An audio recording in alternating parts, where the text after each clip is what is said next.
Hello guys, welcome to the Raw Show 211. My name is Yara Jack and today is another episode with so much information. There's a lot of entertainment today. I'm very excited. I hope you are excited to receive our guest today.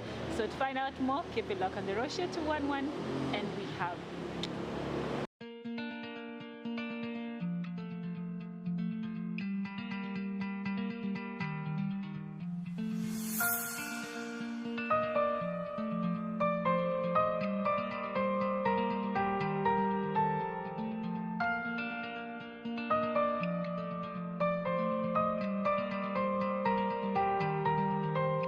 so as I promised that I will be having on board a very interesting artist, one guy that has been trending in the media with his music, the kind of music that he does, which has been really going viral. And so on board we have Alijoma, famously known as Alikombo, Alijoma, all those names belong to him.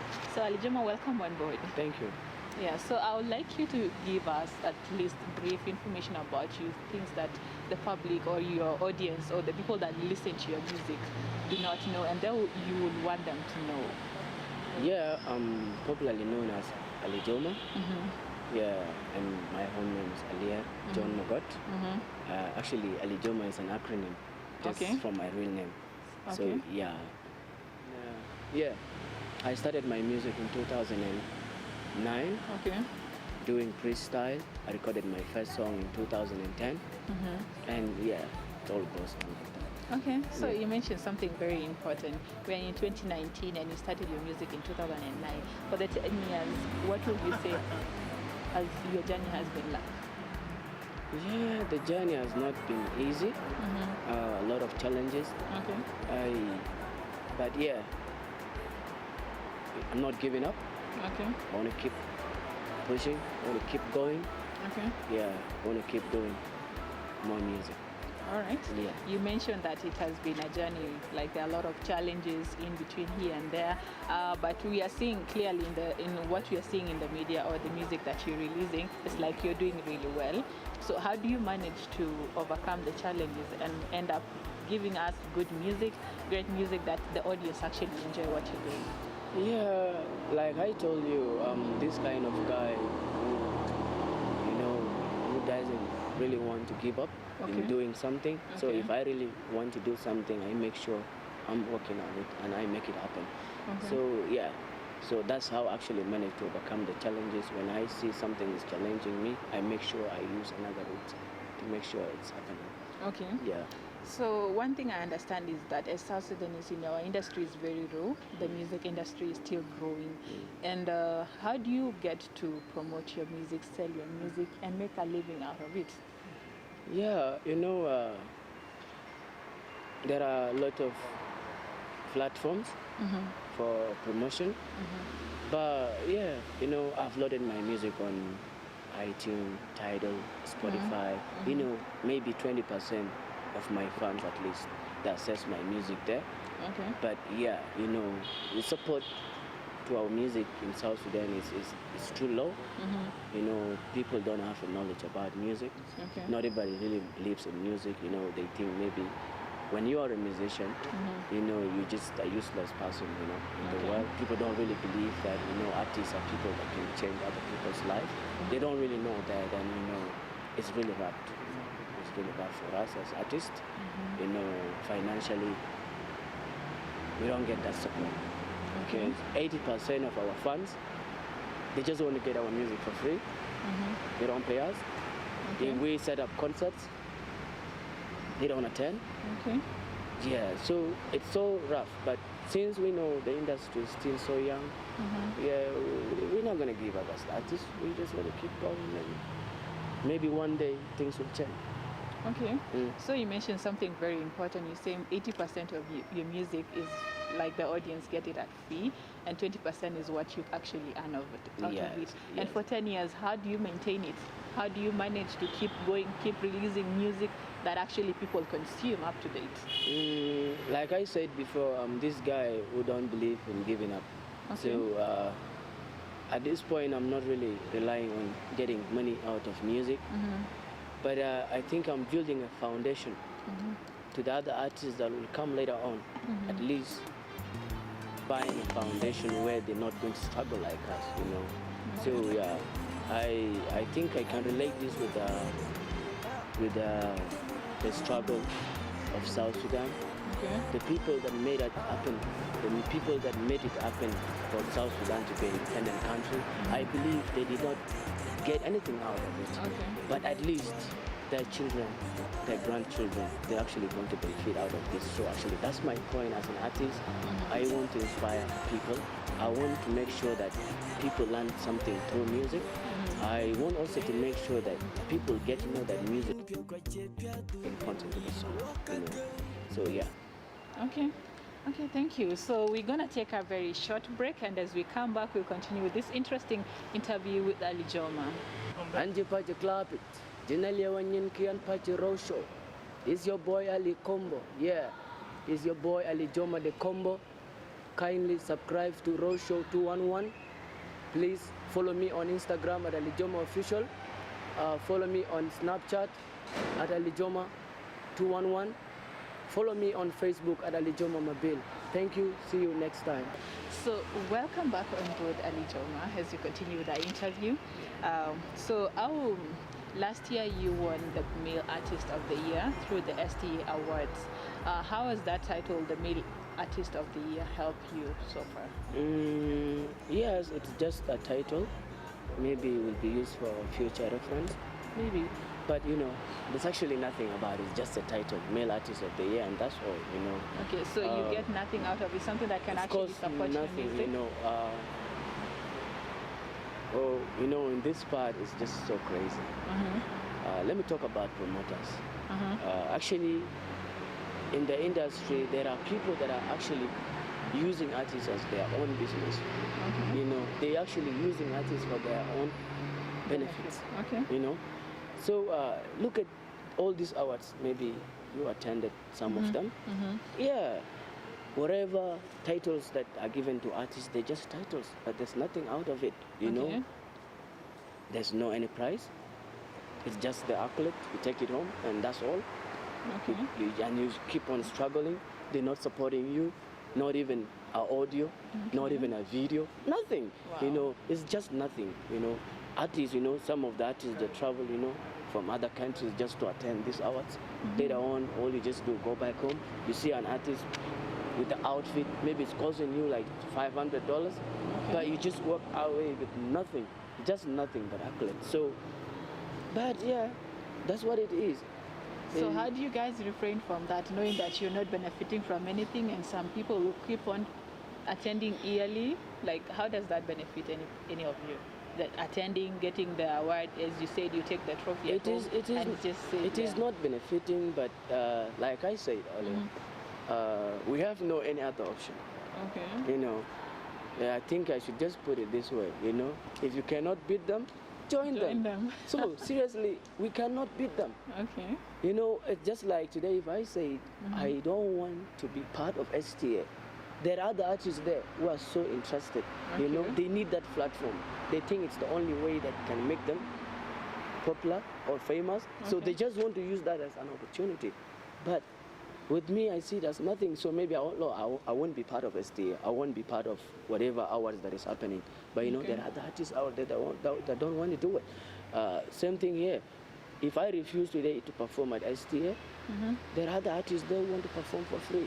Okay. So STA will be like, okay, let him be. Let Alijoma be. Yeah, we still have other artists who will do it for free. So that's what it is. In the industry, we the artists, we are not united. We are not united. We don't speak one voice. So since we don't speak one voice, people that are out there using this opportunity because we're not united. We don't have a body that unites us. Yeah, you just hear something to do with the South Sudanese Artists Union. It's just a name, but where is it? It's not there. It's not happening. We don't have a copyright law. Maybe if somebody happens to use my music today, I'm going to sue them. If somebody put me in a flyer, I'm going to sue them. There's no any copyright law. So if we cannot beat them, we just join them. There's nothing to do. That's really interesting. Yeah. Okay, so tell us about your inspiration. How do you get your inspiration before you sit down to write a music? Because most of the times we listen to your music, it's it brings out some sort of a message. Where do you get your inspiration from? Because personally, or from the people that listen to your music, it's somehow emotional. It's emotionally provoking. Yeah, because your latest song is Yenga. Yeah. And it's something that is happening actually. Yeah. And also we have Malaika and the other songs that you raised, Interlate, Mama, and many more other of your songs. Yeah. So how do you get your inspiration to sit down and write your music? I got to love music, when I started listening. I actually love traditional music so much. So I used to listen to traditional artists. And the first artist that I listened to was Amita Jack. And it inspired me a lot because by that time, by then, people were actually singing about cows. People were actually thinking about different things, but he was thinking about love. And he came up with songs about love. You see how good it was by that time. That was 70s. I came to listen to his music in early 90s. So I fell so much in love with his music. And came in and called Matiam too. She inspired me a lot. She's one of the fighters in the struggle of South Sudan. So these people, they inspired me a lot, and I said, yes, if they're not gonna be there tomorrow, who is there to do good like they did, or to continue with what they did?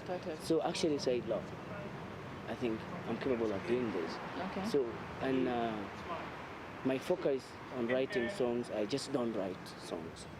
I don't just sing because it's a song, I won't sing. Music is something that just surrounding us. We don't sing about something that is not there.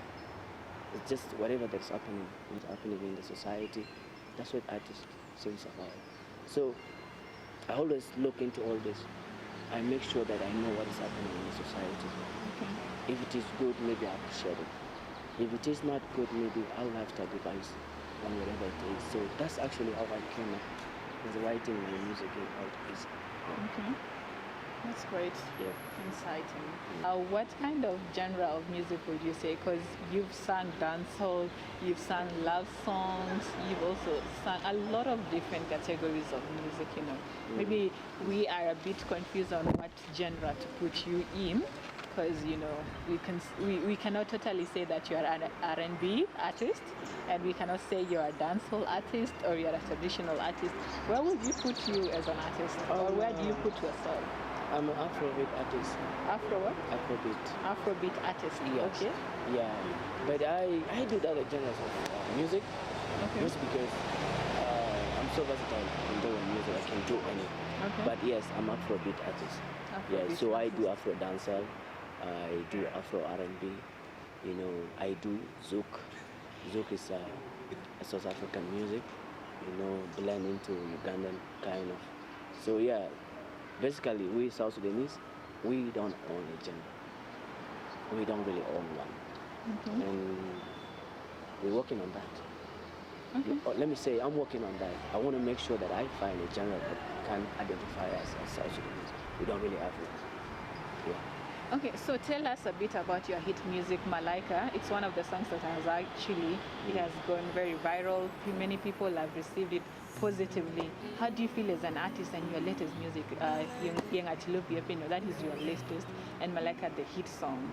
How do you feel as an artist seeing that people are actually receiving your music well? Well, I feel so good, and it motivates me, encourages me every time I really want to work harder and harder. Because with such a reception, I just feel like doing more and more. I just always think whatever that I've done is nothing. I just want to do more. So yeah, with such a reception, I'm so happy, and I must say I'm so lucky that I have people that love my music, and I love them too. And I will always work hard to make sure that they receive good music. That's quite amazing. So as we finish our show, what would you like to be changed in South Sudan music industry as an artist who is saying, okay, we have generations coming, and you definitely maybe don't want to see them going through the same struggles that you've gone. What do you have as artists? Like, how do you think the industry can be changed to become a better? place for the artist? Yeah, there are few things that can be changed. I understand the situation with us now in South Sudan. Things are not okay, and I believe things will be okay. So yeah, we need to have a body that unites the artists. We also need to have a copyright law that protects the music. We also want people to make sure that they support artists, support whatever talent, and to the artists as well. They need to work hard. They need to unite, work together, and let the world know there is talent in South Sudan. There are different talents in South Sudan that need to be put out there for the world to see. So yeah, my advice to the youth, to everyone out there, do what makes you happy. Okay. Do what makes you happy. That's a line from Yenga to luupe. Whatever that makes you happy, do it perfectly. Okay. Let the world know. Even if you're a thief, make sure you do it. Oh, really? Do what you love, even if it's stealing. Yeah. What makes you happy? What That's a makes you very happy. good message, So, yeah? yeah. So I want you to look at that camera and tell whatever you want to tell your supporters, those who listen to your music, those who actually enjoy and they're longing to see Alijoma one day. There are some people like, this is my dream artist. What message do you have for your people? To my music lovers, I want to take this opportunity to thank you so much for always being there for me. And please, keep it up. Keep on supporting South Sudan music. Keep on supporting Alijoma's music. And I promise I will always make you happy. Thank you. You've heard it from your favorite artist, Ali Combo. He said, focus on what you love, and he loves all of you as his listeners. So that's all I had for you today. I hope you enjoyed, and for those who didn't know anything about him, at least you know about your favorite artist. Until next time, I've been your host, Yar Ajatheng.